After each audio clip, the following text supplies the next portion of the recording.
नमस्कार बच्चों, हिंदी की ऑनलाइन कक्षा में आपका स्वागत है। आज हम कक्षा छठी वसंत भाग 2 पाठ 15 नौकर पाठ के प्रश्नोत्तर भाग 1 निबंध से और निबंध से आगे वाले प्रश्नों के उत्तर जानेंगे। तो आइए बच्चों देख लेते हैं। पाठ 15 नौकर पाठ्यपुस्तक के प्रश्न अभ्यास निबंध से प्रश्न नंबर 1 है, आश्रम में कॉलेज के छात्रों से गांधी जी ने कौन सा काम करवाया और क्यों। तो बच्चों, आश्रम में गांधी जी ने कॉलेज के छात्रों से गेहूं बीनने का काम करवाया। उन छात्रों को अंग्रेजी भाषा के ज्ञान पर बड़ा गर्व था। गांधी जी उनके इस अहंकार को तोड़ना चाहते थे। वे यह शिक्षा देना चाहते थे कि अधिक पढ़ लेने पर भी हमें छोटे कार्य में संकोच नहीं करना चाहिए। प्रश्न नंबर 2 है, आश्रम में गांधी कई ऐसे काम भी करते थे जिन्हें आमतौर पर नौकर चाकर करते हैं। पाठ से 3 ऐसे प्रसंगों को अपने शब्दों में लिखो जो इस बात का प्रमाण हो। तो बच्चों, आश्रम में गांधी जी कई ऐसे कार्य करते थे जिन्हें आमतौर पर नौकर चाकर करते हैं।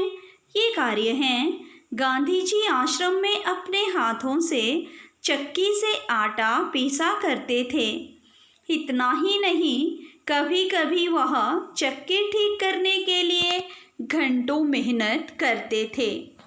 वे बर्तनों की सफाई अपने हाथों से किया करते थे। वे बर्तनों को रगड़ रगड़ कर चमकाते थे।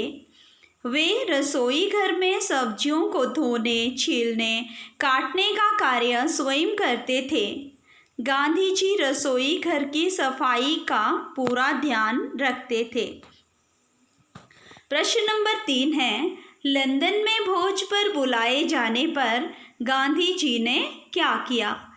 तो बच्चों, जब लंदन में गांधी जी को वहाँ के छात्रों ने भोज पर बुलाया तो गांधी जी समय से पहले पहुंचकर तश्तरियाँ धोने, सब्जी साफ करने तथा अन्य छोटे मोटे काम करने में सहायता करने लगे।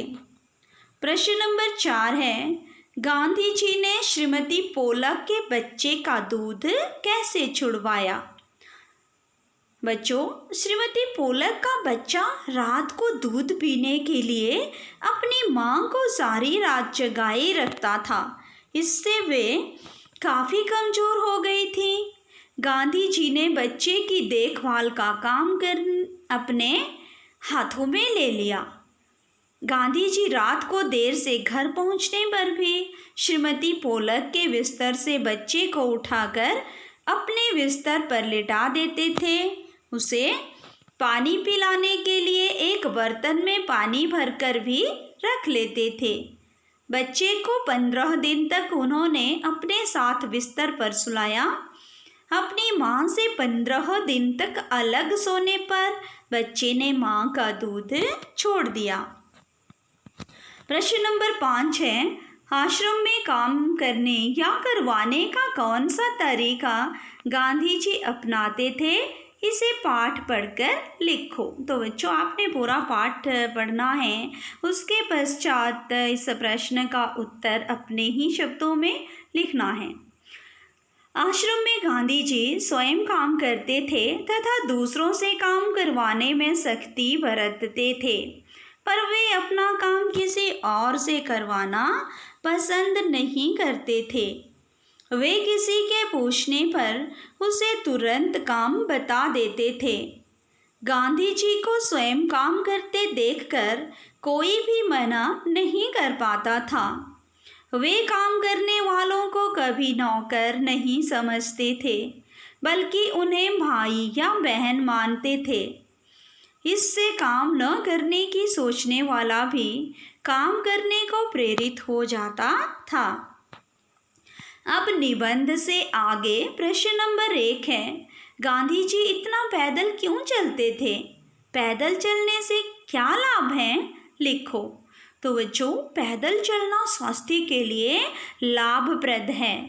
गांधी जी यह बात जानते थे, इसलिए वह मीलों पैदल चला करते थे। पैदल चलना एक व्यायाम है। इससे पैर की हड्डियों और मांसपेशियों को मजबूती मिलती है, पैरों में ताकत आती है, शरीर की चुस्ती और फुर्ती बनी रहती है। पैदल चलने की आदत स्वस्थ रहने में मददगार है। प्रश्न नंबर 2 है, अपने घर के किन्हीं 10 कामों की सूची बनाकर लिखो और यह भी कि उन कामों को घर के कौन कौन से सदस्य अक्सर करते हैं। तुम तालिका की सहायता ले सकते हो। तो ये तालिका इस प्रकार है बच्चों, एक तरफ आपने काम लिखने हैं, दूसरी तरफ मैं क्या करती हूँ या कर सकती हूँ, फिर माँ, पिताजी, भाई, बहन, चाचा, दादी, अन्य। अब नंबर 1, घर का सामान, वो कौन ला सकता है? पिताजी। नंबर 2, घर की सफाई करना, कौन कर सकती हैं? बहन। बिस्तर रखना, कौन कर सकते हैं? बोलिए जल्दी से, शाबाश। दादी भी कर सकते हैं इस काम को। नंबर 4, खाना बनाना, जो माँ काम करती हैं। और नंबर 5, कपड़े धोना, कोई अन्य व्यक्ति भी कर सकता है या आप सभी भाई बहन मिलकर भी ये कार्य कर सकते हैं। तो माँ का जो काम है वो थोड़ा हल्का हो जाएगा। ठीक है बच्चों, इस तरह से आपने एक सूची बनानी है और उसमें वो कार्य लिखने हैं जो रोज हमारे घरों में होते हैं। अब यह देखो कि कौन सबसे ज़्यादा काम करता है और कौन सबसे कम। कामों का बराबर बंटवारा हो सके, इसके लिए तुम क्या कर सकते हो, सोचकर कक्षा में बताओ। तो बच्चों, सबसे ज़्यादा काम माँ करती हैं और सबसे कम काम मैं, पिता, भाई और चाचा करते हैं। कामों के बराबर बंटवारे के लिए सबको बराबर कामों की जिम्मेदारी दी जानी चाहिए। समझ गए बच्चों आप? तो यह था प्रश्नोत्तर का पहला भाग। उम्मीद करती हूँ आपको समझ आ गया होगा। आपने इन प्रश्नों के उत्तर लिखने भी हैं और साथ ही साथ याद भी करने हैं। तो आज के लिए इतना ही। आपका दिन शुभ हो, मंगलमय हो। धन्यवाद।